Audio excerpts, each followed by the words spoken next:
Welcome back to the Transform Your Mind to Transform Real Life, the podcast. You're listening to Author's Corner, where we highlight and showcase our local authors. Today, I'm speaking to Lucy Biven, author of A Shortcut to Understanding Neuroscience. And Lucy and I are going to be talking on the topic, the seven basic types of effective consciousness. Wow, wow. Yes, consciousness is a big thing for a lot of people and especially for me. So I love having this conversation. So welcome, Lucy. Thank you very much for having me. It's a pleasure. You're very welcome. All right. So let me give you guys a brief introduction to Lucy's book, beginning with a survey of the theories of effective consciousness. This book shows first that all mammals affects our unique experience of pleasure and pain, emanating from deep non-cognitive brain structures. These subcortical structure in and around the brain stem generate seven basic types of effective consciousness. The existence of breath and which have important implications for the practice of psychotherapy and psychiatry. For example, the two distinct types of anxiety, each originating in a different system, explain the effectiveness of different medications. Understanding effects also provides the theoretical basis for conditioning where desperate ideas, as effect-laden memories can become associated. Thus, by understanding a client's effects, a psychotherapist can sense of seemingly disconnected ideas that arise in therapeutic conversations. All right, we're That's a already getting mouthful. I know, right? We're already getting into some difficult topics here. So that's amazing. Like I said, consciousness is big. So I am excited to be talking to this author. So let's get some background, Lucy. How did you become interested in neuroscience in the first place? Well, as of 25 or 30 years ago, I knew nothing about it, nothing at all. I was involved in a custody case where what happened was there was a little girl, she was 2.5 years old, and there was a couple who wanted to adopt her. They didn't have the right to adopt her, but they kept custody of her. And there was a back and forth. And then at the end of 2.5 years, she had to go back to her biological parents, who were strangers to her. So she had to get to know them and so on. Anyway, virtually all the psychological, psychoanalytic community, they all predicted this is going to be a disaster. She's going to be crying all the time. She's going to go back to using the bottle. Her toilet training will suffer. She will stop using words. In other words, she'll regress developmentally. None of it happened. She continued to progress normally. Now, has to be said, she got to know her biological parents and she got to be very fond of them, and they adored her, of course. But I couldn't find an answer for it. There was nothing in the psychoanalysis. Everything predicted the opposite. Hmm. And so I thought, well, how am I going to figure this out? And just kind of in desperation, I bought a book on neuroscience. It was a very good book, and it explained some things to me. And I thought, well, I got kind of interested in it, although I didn't really make headway in understanding what I wanted to understand for another number of years, and until I ran into a very sort of eminent neuroscientist called Jaak Panksepp. And he's the guy who brought together. He discovered a few of them, but these seven emotional systems, and they're common to all mammals. Hmm. Yeah, that's what I see. So that's amazing. But that's a good story. I was in the foster care world for a while, and I adopted three kids from foster care. And How old? yeah, How old were they? they were 9 and 11, twin girls at 9, and the boy was 11. Hmm. And they had already formed, trauma from the experience. Hmm. The girls were in foster care already they were already, well, since we were five, been in foster care for 4 years. And the boy, I don't remember how long he was in there, but yeah. So I understand what you're saying because a lot of the training for foster parents and adoptive parents is that they're going to have problems, and 90% of the time they do. So it's amazing that what happened with your little girl, maybe because she was only 2.5 years old. Oh, Um, definitely. right. The fact she's only 2.5 years old, she didn't form any of those, those behavior issues yet. But we all need some kind of a fire starter to get us interested in things. So that was a good one. Were Well, you an attorney, or how are you representing this little girl? I was just a psychotherapist meant to Okay. facilitate the transition. Ah, okay, right. So you're in the psychotherapy field. Okay, I got you. So that's pretty good. All right. So our conversation today is, one of the things I want to talk to you about is the seven basic emotional systems that you said found in all mammalian brains, and you were saying that that's one of the first things you started learning about in the book. So, what are these basic? What are the emotional systems? Can you name them? Some, yeah, sure. Some of them are very obvious. Fear, usually of physical injury, death. You see that in all animals. What they call grief. Grief is the miserable feeling of isolation. You see it particularly in young animals. There's two sides to the grief system. One is you're miserable if you're left alone or if you're defeated, and the other, of course, is great joy, sense of belonging when you're surrounded by people who care about you. Hmm. The third one is lust, obviously, self-explanatory.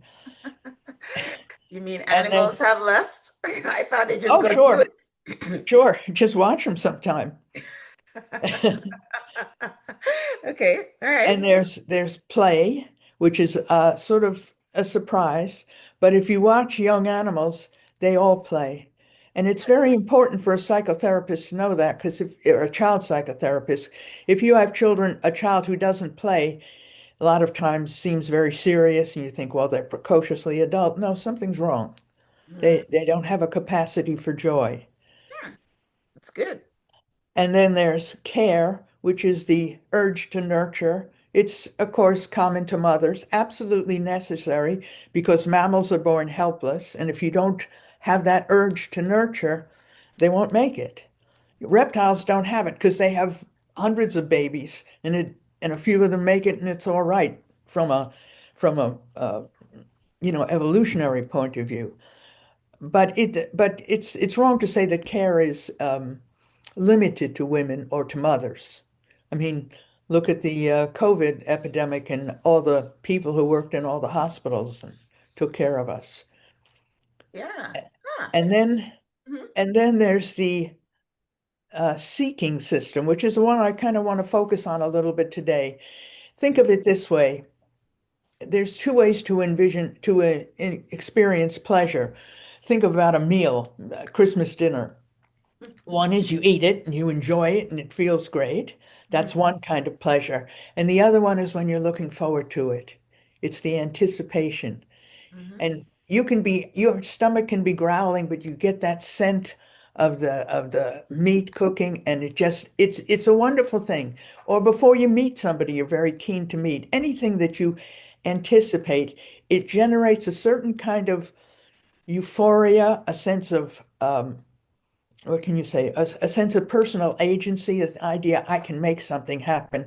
You could say it's the opposite of the grief system. The grief system, you need somebody else to make you feel complete.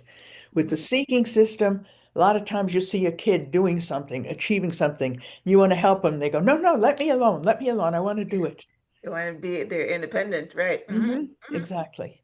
Hmm. Exactly. Wow. Wow, this is all new information to me. The only one well, fair, like you started off with, I understand that. And as far as care goes, we're the only species that cares for our kids for 18 years, but even the other mammals, even if it's a month or whatever, they do care for them.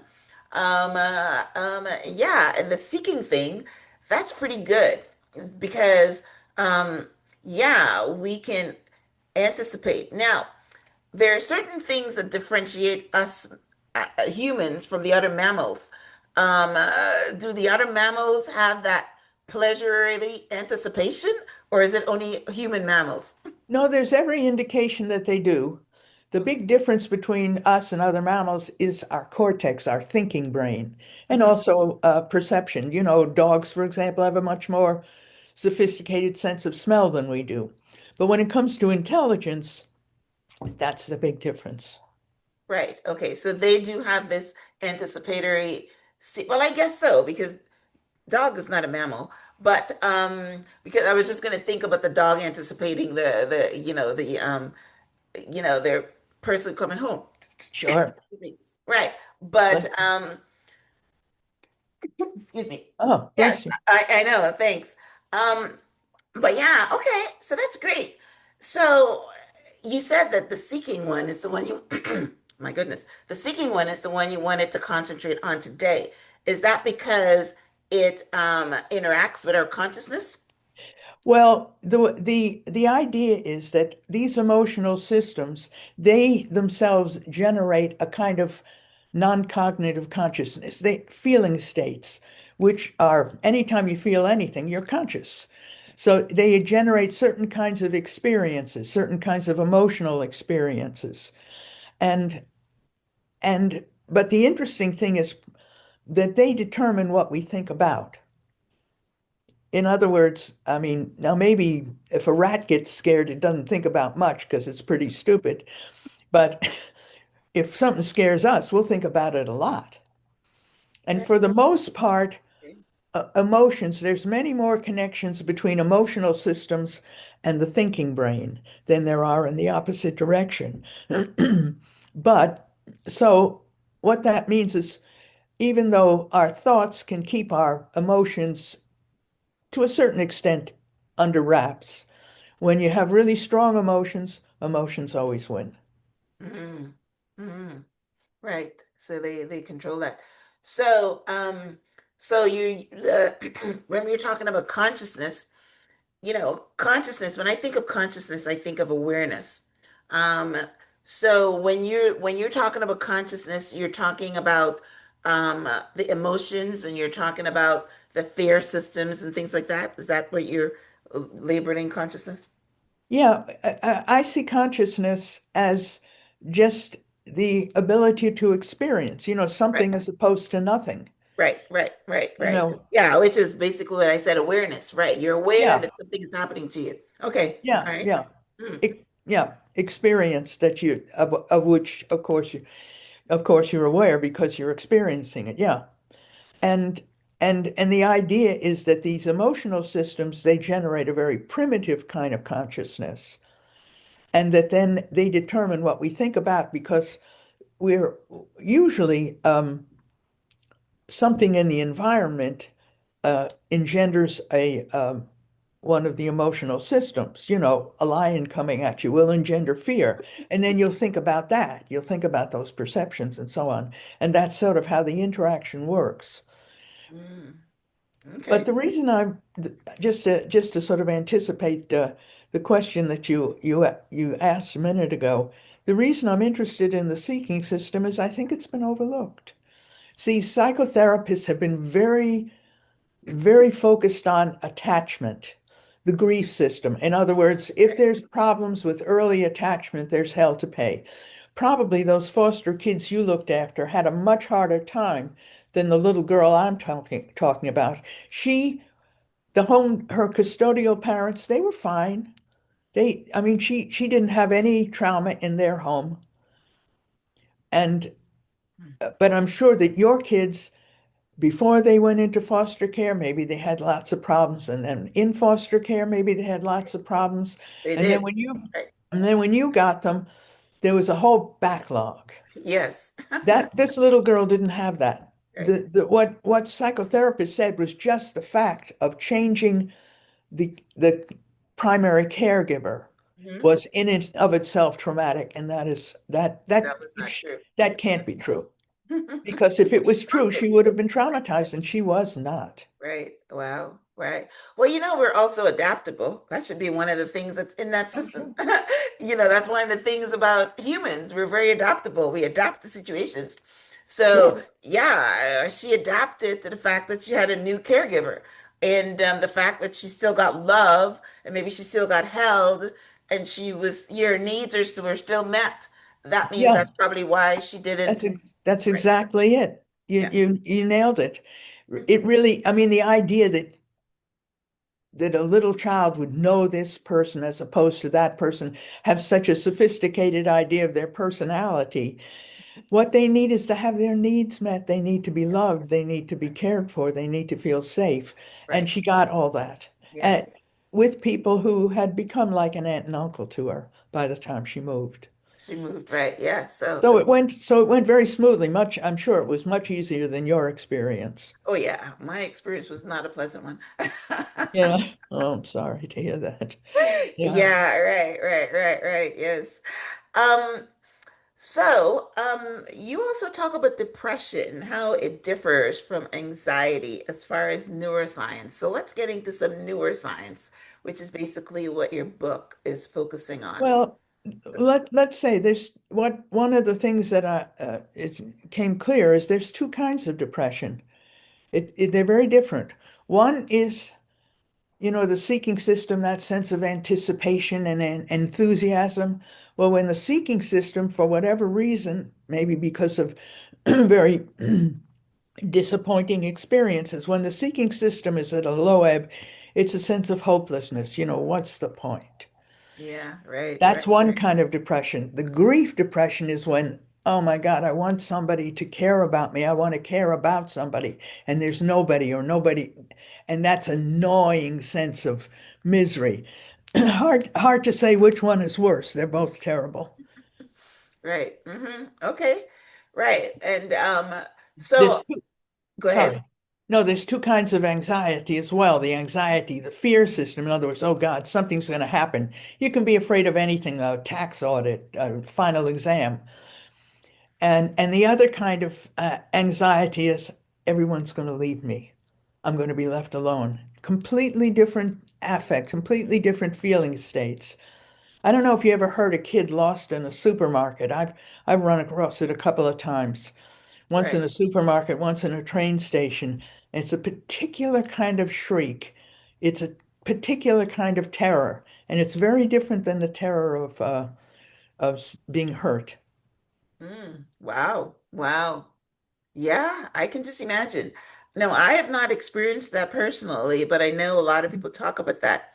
Now, my first experience with someone with anxiety was someone that I was working with that was on, she was a drug addict, a heroin addict. And she had anxiety by going outside. She had to have a safe person. Which one of those anxiety buckets does that fit into? Well, I'd have to know her, but sounds like it's a fear of abandonment, or fear of new people, bad people, new situations. That sort of thing. Because otherwise, you just don't care where you are. Nothing is.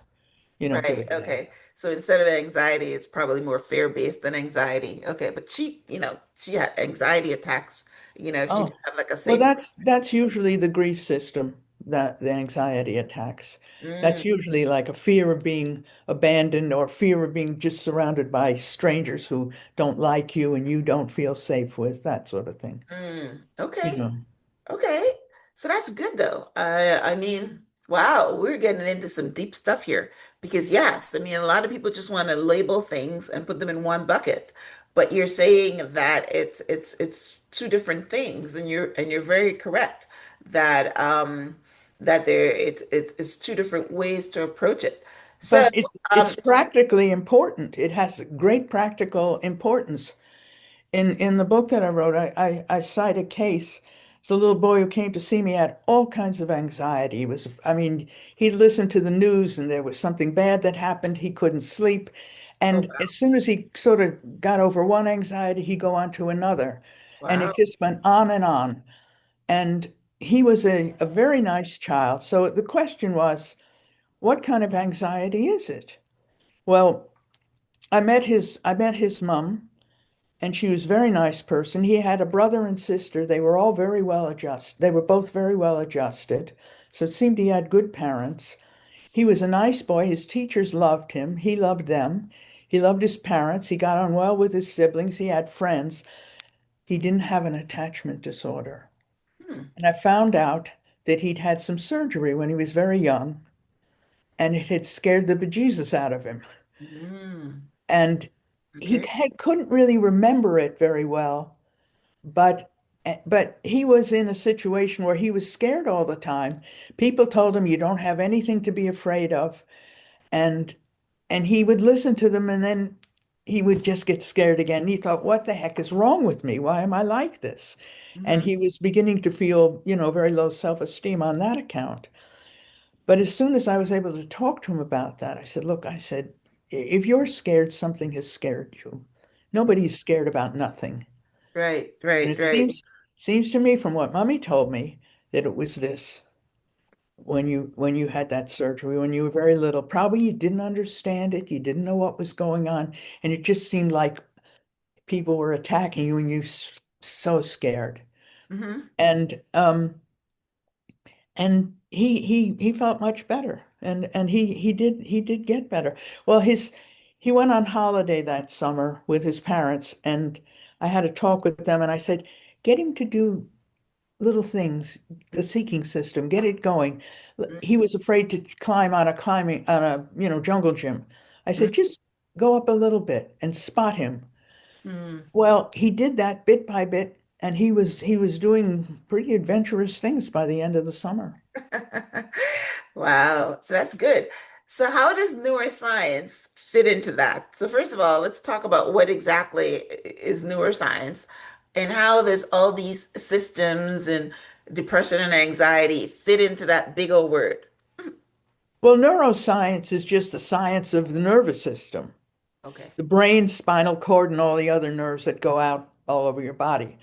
And Okay. that's a big topic, believe me. I But know. affective neuroscience, affects are just emotional feelings. That's what it is. Because most neuroscientists distinguish emotions, which are behaviors and so on, and internal reactions from affects, but we use them simultaneous, as the same. Uh, so affective neuroscience is about emotional systems, what they do, how they function, how they make you feel.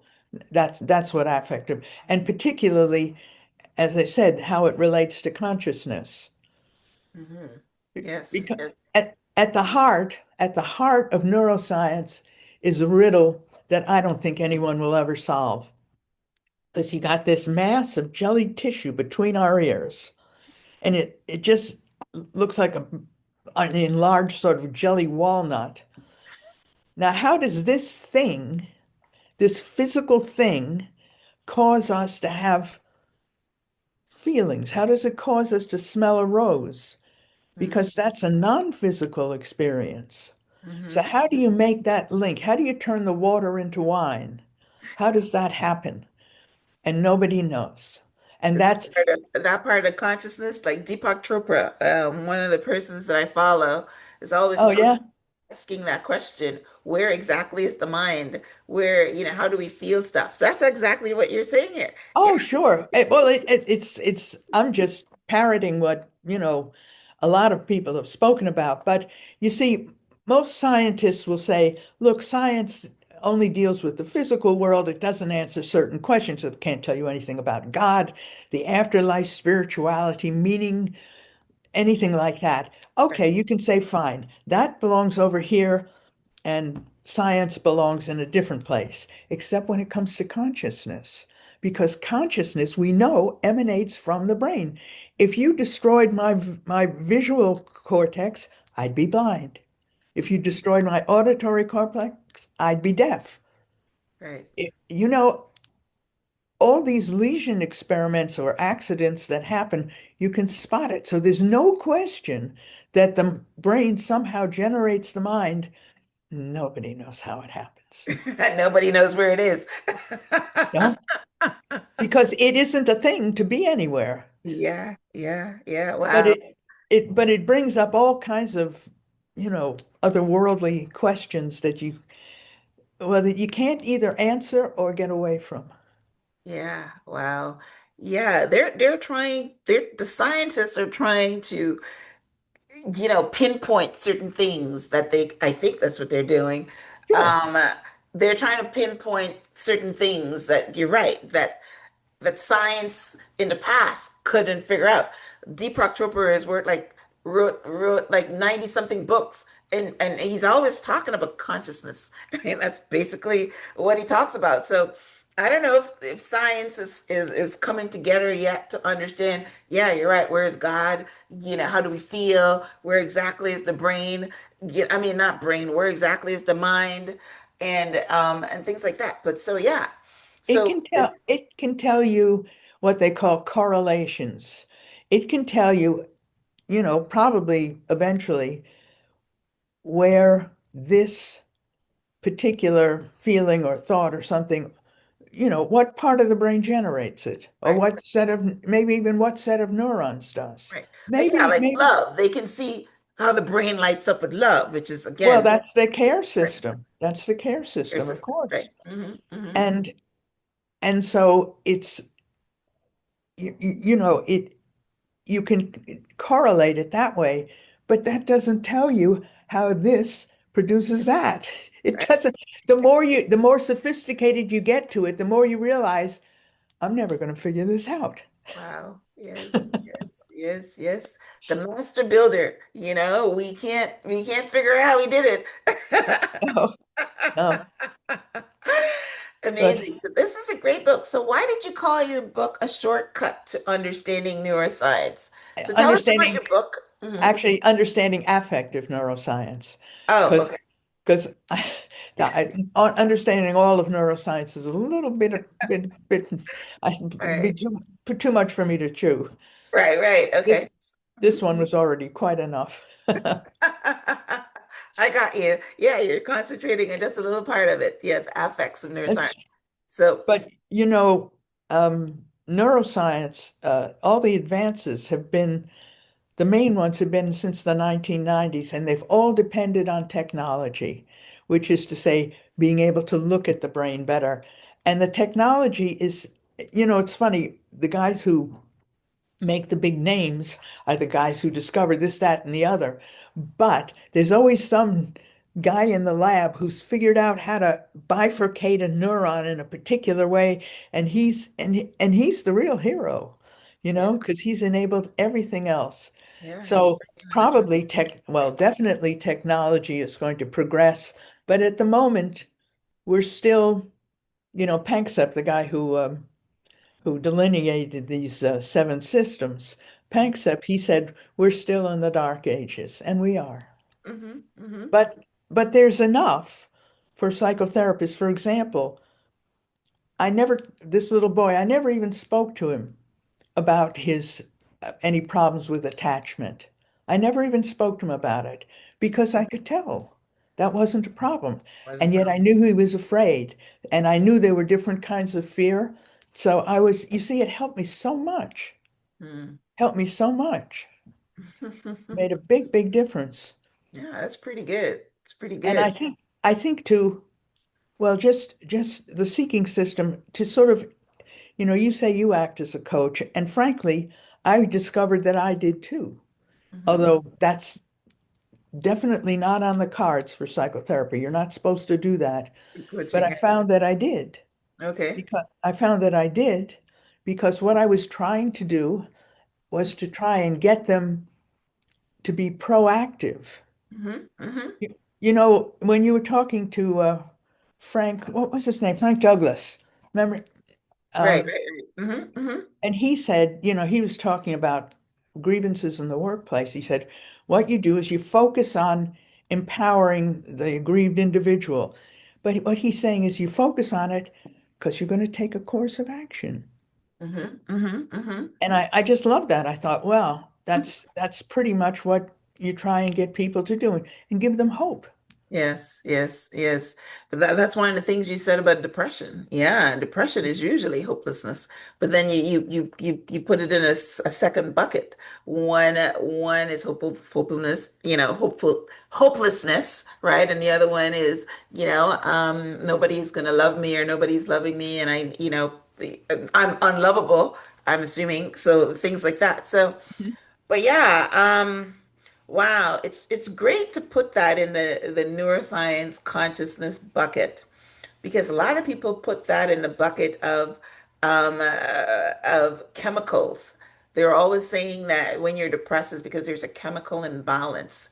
Do you believe Well, well, I mean, brain cells are, they function through chemistry. Our whole body does. I Okay. mean, without chemicals, we'd just be nothing. Okay. But so yes, I'm sure there can be chemical imbalances. I mean, if you filled me full of dopamine, dopamine goes, dopamine is what is facilitated by things like methamphetamines or cocaine. Hmm. So if I took if you put a lot of dopamine in me, I'd be very hopped up. I wouldn't be able to help it. Right. So so to that extent, Yeah. but I think it's simplistic Mhm. because there's so much more to it. Because it isn't just dumping chemicals into your bloodstream. It's also experiences that very much facilitate those things. Otherwise, you just take different medications and everything would be Would be fine. comforted. Right. I agree with you. Yeah, our thoughts and And our feelings and our emotions and all those things, yes, contribute to it. Yes. Hmm. mhm. But that isn't to say I'm against medications. I mean, I've No, no, no, of certainly, course not. Yeah, they all have their purpose, but what yeah, you're doing is trying to do other things. Like you said, you're coaching your clients so they can be mm, proactive, just so that they could sure, just depend on medications. And that's basically, what you do. If you're a therapist in any way, then you're supposed to help your clients, whether you want to call it coaching or not, but you're supposed to give them tools yeah, to help themselves, right? exactly, Right. So, exactly. so that's good. So, all right. Why did you write your book, and what is the main message that you want readers to walk away with? Well, I'd like them to understand about the seven systems and I'd like them to understand how it facilitates our understanding of human beings. But I wrote the book. One thing I found, I told you, I ran across this really good book right away, and I was very lucky in that. And one of the things I found out from that book was the author was so good, a guy named George Johnson, and the book is called Palaces of Memory. And I realized, well, he explained it so well that even when you have something which is a fairly complicated sequence of events, it isn't difficult, it's just sort of a pain. But if you're patient and you take your time, anybody can understand it. So I thought, well, but what the problem is, particularly when it comes to consciousness and emotion and affect, is there's different theories about it. And they have and they're all pretty persuasive. And I thought to myself, well, they're all different. Which one is right? Hmm. And so I didn't start out trying to write a book, but but once I began to make some headway with it, I remember I was talking to my husband about it one night, and he said, well, you should write a book. And so that's when I sort of got the germ of it, although I didn't. But what I wanted to do was to show a you know, a substantiated reason to understand that consciousness arises from these emotional systems. That was the thing I wanted to get clear in my mind, and that was the main thing. But it spread out into other things, and how it works, and how it's important in psychotherapy, and how it helped me I present two cases, and how it helped me, and so that's sort of why I wrote it. Okay. But I didn't start out as a book, not at all. All right. Wow. It sounds like a really good read. I'll definitely pick up a copy myself because I love to learn about consciousness. I love to learn about the brain. I love to learn about neuroscience and all Mm, that. So yeah, it's yeah, and you learn things thank you. and you go from there, right? Knowledge is always power. So how can our listeners pick up a copy of your book? Amazon, any place where books are sold, it's there. Okay. Do you have a website? Are you on social I media? I don't actually. I just have my email, lucybiven@gmail.com. Okay. Anybody can write to me if they feel like it. And I Okay. usually answer letters. yeah, if somebody has a question, Sure. for because yeah, we covered some deep topics here today. That's how I got started. I got Jaak Panksepp's book, the guy who developed these seven systems. And I had some questions and I wrote to him. To And him. he and I got to be friends and he and I wrote a book together. Wow, that's Long beautiful. time. That was in 2012. Okay, And this one was 2022. okay, very Yeah. good. Awesome. Well, listen, Lucy, I definitely enjoyed our conversation Yeah, today. me too. Enjoyed learning about these systems. I never heard it presented like this before, so this was pretty good. So I always like to learn along with my audience when I interview my guests. So I this was a learning moment for me too. And like I said, I'll also pick up a copy of your book and learn some more details because we just touched on the topics today. So I will have a summary of my conversation with Lucy on the show page, which is myhelps.us. I would also link out to her book, so you got the right title. And definitely go support her and learn something in the process by picking up a copy of her book. It's available on Amazon and wherever books are sold. So, Lucy, as we wrap up, thanks for Thanks, being Myrna. today.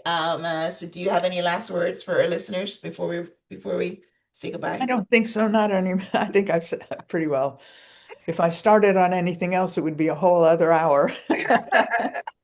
But I've enjoyed it very much. Thank you so Right, much. yeah. Okay, well, listen, thank you guys for tuning in to this week's episode of Author's Corner. Go pick up a copy of Lucy's book, like I mentioned. I will link out to it from the show page, myhelps.us, so that you will have the correct title. All right, thanks again. Thanks, Lucy. Until next time, namaste. Okay. Cheerio.